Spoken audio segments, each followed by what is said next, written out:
Aquí estamos. Bien, entonces voy a hablar hoy del tercio proximal de fémur en osteogénesis imperfecta. Sí, te quiero hacer la aclaratoria que esta charla intenta explicar y dar una herramienta para un problema muy común en cualquier paciente, pero en los pacientes con fragilidad ósea es mucho más grave. También quiero decir que esta es una charla que va a ser muy útil para todos, pero mucho más útil para las personas que conocen muy bien lo que es la osteogénesis imperfecta y se dedican a ella. Eh, ¿Por qué es especial el tercio proximal de fémur? Bueno, primero porque somos un animal que decidió hacer una bipedestación y esa bipedestación trajo consigo unas grandes ventajas. Por ejemplo, nosotros tenemos una mejor ventaja para la marcha. Eh, por ejemplo, nosotros tenemos una capacidad mecánica mucho mejor que un gorila y tenemos un consumo de energía mucho menor. Ellos consumen un 75% más de energía que nosotros para hacer la misma caminata. Y todo eso viene por la bipedestación. Pero esta habilidad que tenemos se paga con un detalle muy importante que se llama el cuello femoral. Entonces, el cuello femoral tiene una forma que nos da un punto de debilidad y esa debilidad se incrementa con la osteopenia. Es decir, en los viejitos que tienen una densidad ósea baja, esa osteopenia se va a notar mucho. Pero en los pacientes con osteogénesis imperfecta, que ya nacen, como ustedes saben, por problemas con el colágeno tipo 1, estos puntos débiles se incrementan. Este es el análisis, es un artículo interesantísimo y cuando hablo de osteogénesis imperfecta yo siempre lo presento. Entonces, en este artículo siempre hablo de la debilidad que ellos consiguieron en los pacientes con osteogénesis imperfecta en la parte subtrocantérica y en la parte lateral del trocánter mayor. Cosa que sucede también en los pacientes en los seres humanos cuando envejecemos. Entonces, la pregunta es, ¿necesitan los huesos frágiles un soporte interno debido a una deficiencia de colágeno? Posiblemente sí, y eso es lo que vamos a demostrar. Y sobre todo los huesos largos. La balanza de Powell es muy importante entenderla. El que se vaya a dedicar, no a osteogénesis imperfecta, el que se vaya a dedicar a ortopedia en general y a miembros inferiores, y en específico a la cadera, el que vaya a colocar una prótesis de cadera, el que vaya a vaya a reparar una fractura, tiene que estudiar la balanza de Powell, ya que es el único animal vertebrado pues, que tiene una balanza como esta y con estas características somos nosotros. Entonces, esto yo lo doy por visto porque supongo que todos nosotros sabemos a las fuerzas que se someten. Así comienza el capítulo de este libro, del cual estoy muy orgulloso porque me hayan invitado, porque en este libro realmente están las personas que manejan o más conocidas en el manejo de osteogénesis imperfecta del mundo. Y que nosotros tres, porque ahí participan el doctor Carlos Pargas y el doctor Santana, que están en esa foto que nos tomamos en el Hospital Dupont el año pasado en una visita que hice allá. Ellos dos estaban allá estudiando y yo fui a dar una charla allá. Y nos tomamos esa foto en el nuevo edificio. Entonces, ese libro, que lo tengo aquí, que me llegó hace unos 3 días, ya recién impreso, en ese libro comienzo hablando de la balanza de Powell y trato de dilucidar cuáles son las características que tiene un paciente con osteogénesis imperfecta. Ojo, esta clasificación quizás les parezca familiar y se pueda utilizar para otras deformidades, pero en osteogénesis imperfecta, después de analizar los pacientes con deformidades, conseguimos un patrón que hemos clasificado en 3 tipos. En el tipo 1, ustedes ven acá, y señalo con la flecha, unas deformidades que tienen su origen por fracturas y fisuras subtrocantéricas que se van a dirigir en 3 diferentes direcciones.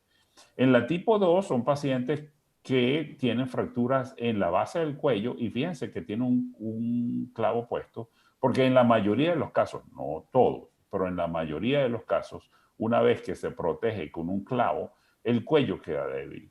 Y en la tipo 3 se trata de una deformidad que ha ocurrido en todos los casos que hemos conseguido, son donde el paciente se le colocó un clavo intramedular, puede ser un fascia dual como está ahí, pero puede ser cualquier clavo, donde tuvo un punto de entrada en una de las partes más débiles, que es el trocánter mayor, debilitando entonces esa zona. Entonces vamos a empezar a dilucidar la tipo 1. Entonces, las deformidades del tercio proximal del fémur tipo 1 se dividen en 3 tipos. Las que tienen una angulación anterolateral, es decir, ustedes van a ver un varo y un antecurvatum. La dirección es anterolateral. La anteromedial, ¿ok? Y la posteromedial, una por una. Entonces, la tipo 1, que se llama 1A anterolateral, es la más común de todas. En una AP podríamos ver un varo y en una lateral bien tomada vamos a ver un antecurvatum. Normalmente está acompañada de torsión tibial externa y la dirección de la curva es en el plano anterolateral. Usualmente es palpable, clínicamente quizá es la más común de todas. Uno puede clínicamente palpar la deformidad, la rotación interna, la abducción y la flexión están limitadas en estos casos. Y en algunos casos de esta deformidad se confunde con una coxa vara que no es la real y por eso el doctor Fassier la llama una falsa coxa vara. El vértice o cora es subtrocantérico, la deformidad es subtrocantérica, por lo tanto no es una verdadera coxa vara. Aquí tienen una radiografía de un paciente, aquí ven una lateral donde se ve el antecurvatum y el mismo paciente cuando se toma una P haciendo rotación interna y aquí tenemos una verdadera P y ven que hay un varo, pero ese varo tiene un cora aquí abajo, por lo tanto no es una verdadera coxa vara.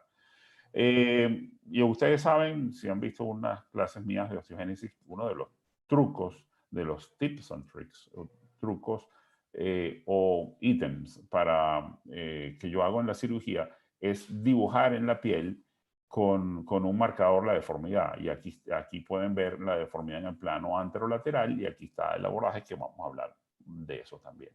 Entonces, eso nos permite saber que tenemos 2 segmentos rectos, el cual podemos corregir haciendo y esto es lo que hablaba Juanita, entonces conocer muy bien el origen de la deformidad, el grado de la deformidad, nos puede dar entonces una gran herramienta para la corrección. Aquí vemos una 1A de ambos lados, aquí se ve sobre todo del lado izquierdo un varo y ven el antecurvatum, y del lado derecho el cora es un poco más abajo, pero también es subtrocantérico, ven un varo y un antecurvatum. O sea, en un mismo paciente ven 2 deformidades tipo 1A diferentes una de la otra por la amplitud de la deformidad. Podríamos ver un paciente con esta imagen que da la impresión de que tiene una coxa vara, pero cuando se toma una lateral se ve que es una deformidad, una deformidad subtrocantérica, la 1A. Y aquí ustedes ven como el signo de la O. Es decir, ven aquí como un círculo, ese significa que estamos viendo de frente el segmento proximal y da esta que llama el doctor Fassier el signo de la O para saber que es una tipo 1A. Aquí está el mismo paciente, el cual se le hizo una deformidad muy grande y aquí se le hizo la corrección. Este es un paciente con una deformidad también tipo 1A y aquí ven que tenía un clavo de Fassier, se fue partiendo poco a poco hasta que tuvo una fractura y llegó a la emergencia. Este es un paciente de 14 años de edad. y que se solucionó, como ustedes ven acá, con un sistema que se llama ClavoGap. ClavoGap es un sistema diseñado para pacientes con fragilidad ósea, entre ellas la osteogénesis imperfecta, donde tiene la ventaja de que se puede bloquear proximal y distal y protege y tiene una lámina acá para proteger la cortical externa. Entonces es una de las grandes ventajas de este sistema y aquí ven el paciente 3 meses después operado, ya consolidado, y es una deformidad tipo 1A. En la 1B, la deformidad también es subtrocantérica, pero la dirección es anterior y medial. ¿Ok? Es menos frecuente y menos obvia el examen físico, porque uno no logra tocar bien el ángulo, pero si uno coloca las manos en la parte medial del muslo, entonces puede palpar la dirección de la curva en dirección medial. ¿Ok?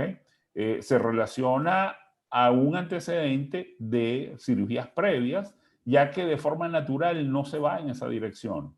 Pero los hallazgos de nuestra investigación de los pacientes, todos tenían cirugías previas, muchos son reducciones y colocación de yeso o colocación de clavo donde fallaron.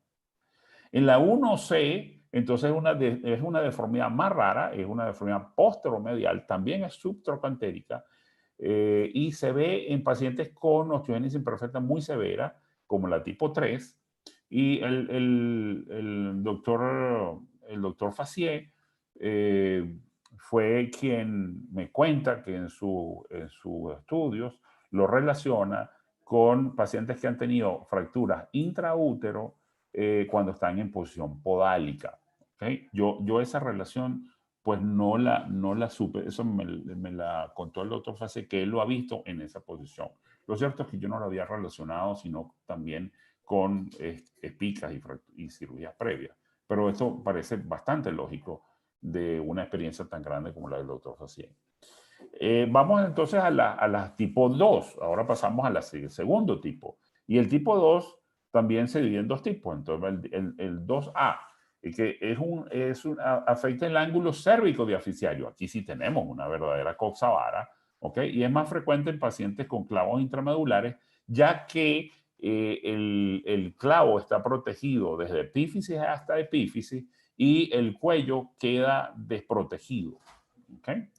Entonces, este cuello cede ante las fuerzas de la balanza de Powells. Aquí tienen un caso mío donde yo había operado a esta niña con un clavo de Fassier y se deslizó el cuello y luego hubo que hacer una reducción abierta y colocar este sistema, que es un sistema diseñado por el doctor François Fassien también, con dos alambres de Kirchner, ¿okay? Puestos y como un DHS. Aquí tienen la técnica de Fassien. En el tipo 2B tenemos pacientes que tienen la misma patología, el mismo punto de debilidad en el cuello, pero no tienen la historia de una fractura anterior o de haber una cirugía previa y tener un clavo. Entonces, he tenido muy pocos casos de esto, es muy rara. Y este caso en específico resultó que tenía una gran rotación externa. Y podemos asumir por toda la historia que esta gran rotación externa quizás forzó a un impeachment y a una fisura o fractura incompleta de la base del cuello. Aquí está el niño y ustedes ven aquí esta imagen, es la imagen inicial de su historia y esto así se presentó. En unos ortopedistas generales les pareció, sin saber que tenía osteogénesis imperfecta, les pareció que era una fractura de base del cuello y lo trataron como se trata una fractura en cualquier niño. Le pusieron 2 tornillos canulados, como ustedes ven ahí, lo cual evidentemente no es una suficiente fijación.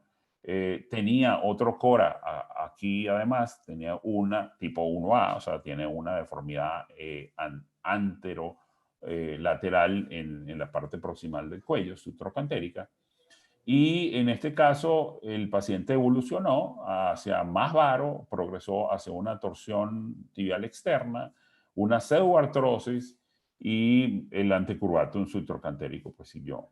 Entonces las posibilidades podíamos utilizar el método del doctor Fassier. Yo lo he utilizado y me parece que no da una fijación muy firme y acudí a una técnica mejor dicho, una compañía con la cual podemos hacer un dispositivo hecho a la medida, custom made, y eso fue lo que hicimos. Entonces, podríamos colocar un clavo de Fassier, hacer una osteotomía valguisante, corregir el anticurvatum distal y colocar una placa que abraza que abraza aquí al fémur, porque es muy delgadito, no nos cabían los tornillitos para una placa bloqueada, y le colocamos 2 tornillos dirigidos al cuello. Esa placa se diseñó, se fabricó, aquí ven la placa colocada en un modelo plástico y se hizo, el modelo plástico se llevó a quirófano, aquí están el abordaje que vamos a hablar ahorita, y se hizo 2 osteotomías, la osteotomía para el CORA 2 y una osteotomía para el CORA 1, que era la valguización, de manera que esa pseudoartrosis no la tocamos, solamente queremos valguizar para que consolide. Aquí está la placa colocada con los tornillos dirigidos al cuello de forma convergente, las pestañas que abrazan al hueso, y aquí ven cómo estamos atornillando la placa. Y aquí están diversas, aquí está el postoperatorio, y aquí se ve el clave de Fassier. El niño ya consolidó, ya le retiramos la placa, por cierto, con excelente resultado. Y en la tipo 3 es una que se presenta solamente en pacientes que han sido operados. ¿Por qué? Son una fractura de la cortical lateral del trocánter mayor, usualmente causada por fallas en el punto de entrada.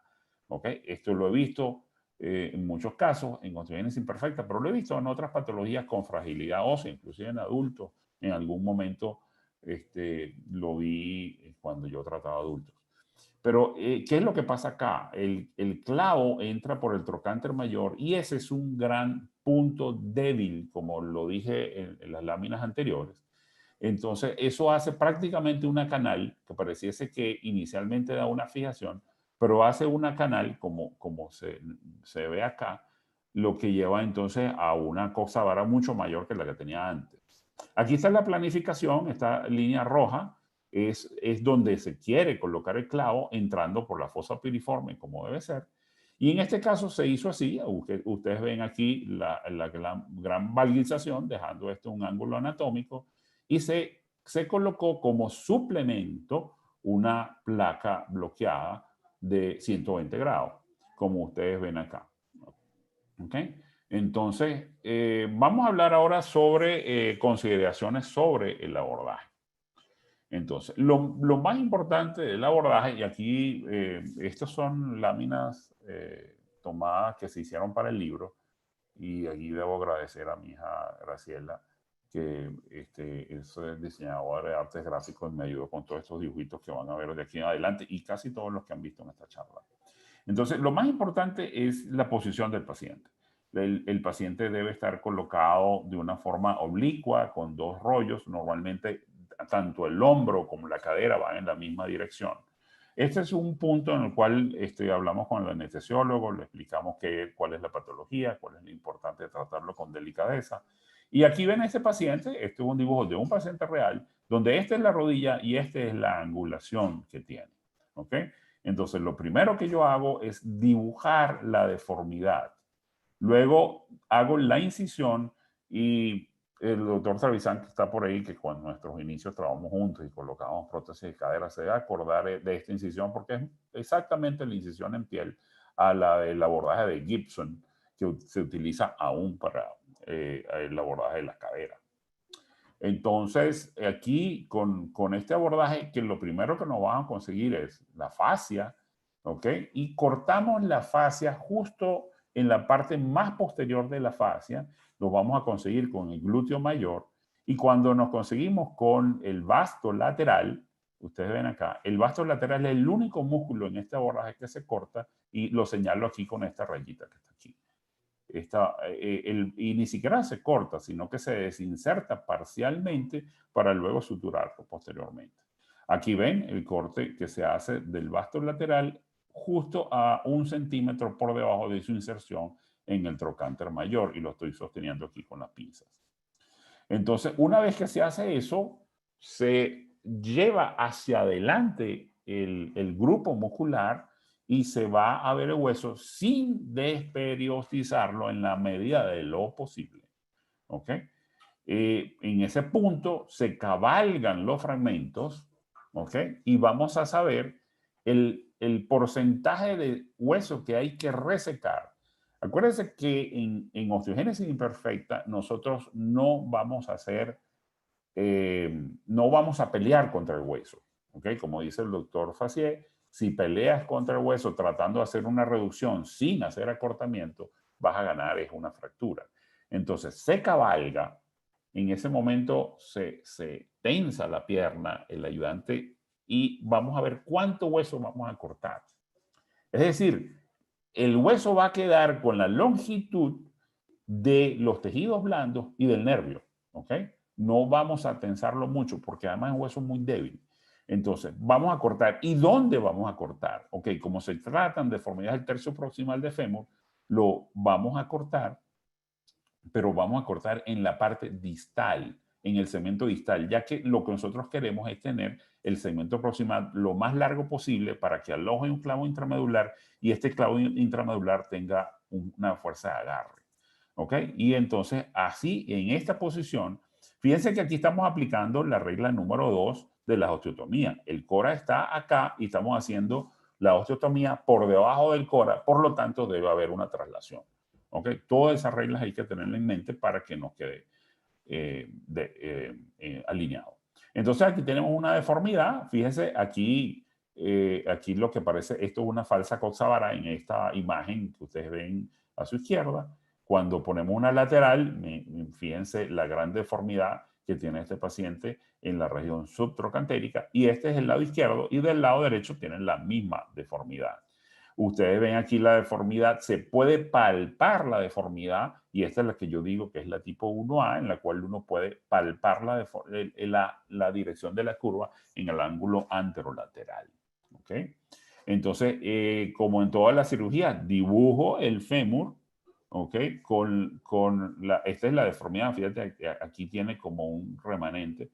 Y aquí está el abordaje. El abordaje siempre es en la parte más posterior de este dibujo. Entonces, aquí ven rechazando el vasto lateral. Aquí vamos, este es un video. ¿Ok? Y en ese momento, ¿ok? El video está en inglés, pues esto lo hice en el exterior. Aquí ven, entonces aquí ven y vemos cómo yo le digo que es como pelar una banana, pero dejando el periósteo completo. Entonces la musculatura, el cuádriceps es lo que está rechazando hacia medial, y entonces aquí te aparece esta deformidad que ustedes ven acá. ¿Ok? Hasta ahora no he tocado el periósteo, como ustedes ven ahí, que es clave para la consolidación de esto. Este es el hueso y esta es la radiografía que ustedes ven ahí. ¿Ok? Aquí. Entonces, en la parte proximal, ahora fíjense que tenemos un segmento importante, el cual nosotros podemos alojar nuestro clavo.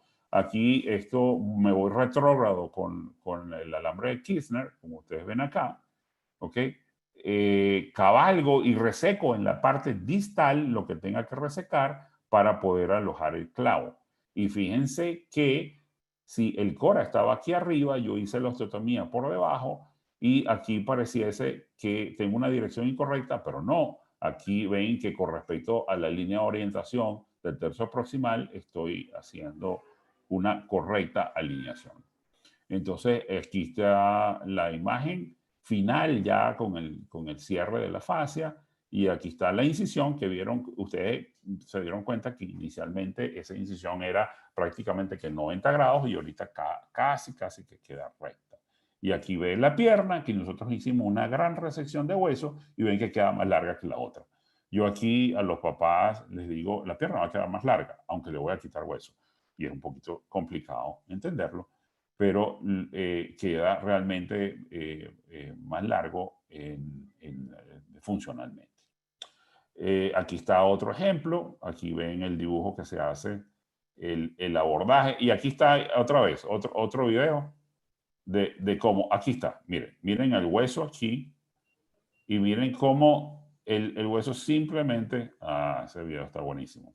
Ahí se ve perfecto. O sea, aquí ven la angulación del segmento y aquí está el periósteo. ¿Qué periósteo voy a quitar? El de la ostectomía. Yo dejo los otros dos fragmentos firme. Entonces, ahora le digo a mis amigos que hacen mucha cadera en parálisis cerebral, si yo puedo preservar el periósteo aquí, que es tan complejo, ¿por qué no lo puedo hacer en toda la otra cirugía? Y esto es para pelear. Bueno, entonces, la anteversión la puedes calcular porque tú estás tocando el cuello femoral. Entonces, si tocas el cuello femoral, y en esta imagen de aquí abajo, en este diagrama que sea abajo, ¿qué es la anteversión femoral? La anteversión femoral es un ángulo entre el eje de rotación del fémur, que puede ser una línea que pasa por la parte más posterior de los cóndilos, o el eje de rotación del fémur, y el cuello femoral. Entonces yo, aquí en este dibujo, que lo hice a propósito, aquí está este alambre que está señalando el eje de rotación del fémur, el cual es perpendicular a la tibia, si la tibia no tiene deformidad. Y este alambrito está señalando la dirección del cuello, que lo puedo tocar con los dedos. Entonces, esa es la anteversión que le voy a dejar al paciente en el caso de que vaya a colocar una espica o le coloque una placa como suplemento para que no tenga defectos de rotación. Entonces, tips importantes, procurar el fragmento proximal lo más largo posible. Una vez hecha la osteotomía o ostectomía, se cabalgan los fragmentos para saber cuál es la ostectomía. Otro detalle importante, en la tipo 1, el clavo de Fassier es ideal para pacientes con fisias abiertas. En la tipo 2, aquí, en la tipo 2, la osteotomía valguisante se puede estabilizar con un suplemento. ¿Ok?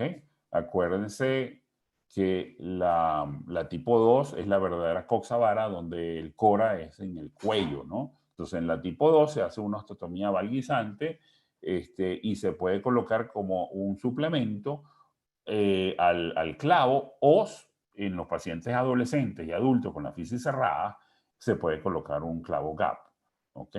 Y en la tipo 3, que es una ausencia de la cortical, el trocánter mayor está completamente vacío. Entonces, el clavo gap es ideal en estos casos porque tiene dos tornillos que van hacia el cuello y tiene una placa que refuerza, haciendo ahí un triángulo, reforzando muy bien eso. Entonces, a ver. Ok. Entonces, el tercio proximal del fémur es un segmento débil en su estructura en pacientes con osteogénesis imperfecta. El clavo de Fassier, ese pilar en el tratamiento quirúrgico.